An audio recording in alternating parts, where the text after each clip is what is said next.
Sud Radio, le grand matin week-end, 7h-10h, Maxime Liédo. Sur Sud Radio, il est 7h45 et comme chaque dimanche, on a rendez-vous avec la planète. Bonjour Nicolas Pereira.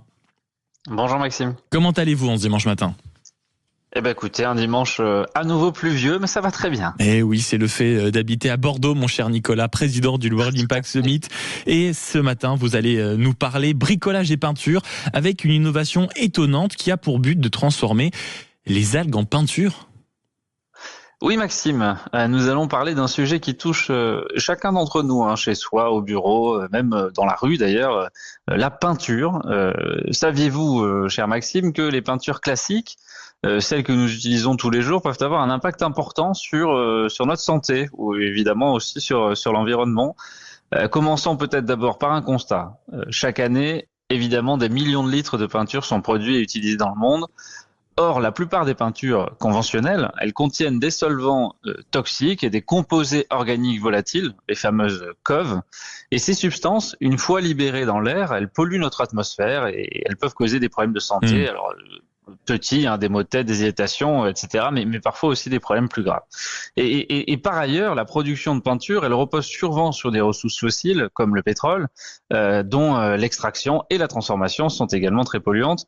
Enfin, les pots de peinture vides que vous ramenez, ou pas d'ailleurs, où le reste des produits finissent, ils sont souvent incinérés, enfouis, et ça aggrave encore plus la pollution. Bref, face à ce constat sur nos peintures, il fallait une solution. Et la solution, c'est l'entreprise Algopaint qui la propose. Qu'est-ce que vous pouvez nous dire sur cette boîte ? Effectivement, c'est ici qu'intervient Algopaint. C'est une jeune pousse française qui a une idée aussi simple que géniale, utiliser les algues pour fabriquer de la peinture.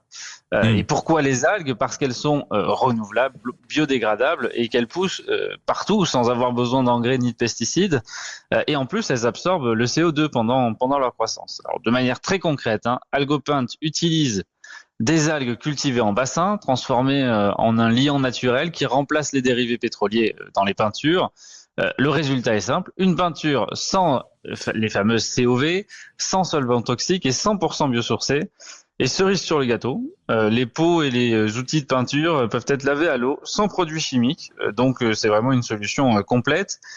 Et si je devais rajouter un bonus, Algopaint va plus loin en proposant des peintures recyclables. Une fois que vous en avez plus besoin, il suffit de les rapporter en point de collecte et qu'elles soient réutilisées, retraitées. Bref, un cercle vertueux pour nos peintures. C'est donc une solution qui paraît très pertinente, avec quand même pour but de répondre à de très gros enjeux. Concrètement, quels sont les impacts positifs de cette solution ? Alors, ils sont multiples, mais j'en ai relevé trois que je vais vous détailler. Alors, d'abord, sur l'environnement, en remplaçant les ressources fossiles par des algues, Algopaint réduit considérablement l'empreinte carbone de la peinture. Selon leurs estimations, un pot de peinture à base d'algues émet jusqu'à 80% de CO2 en moins qu'un pot classique.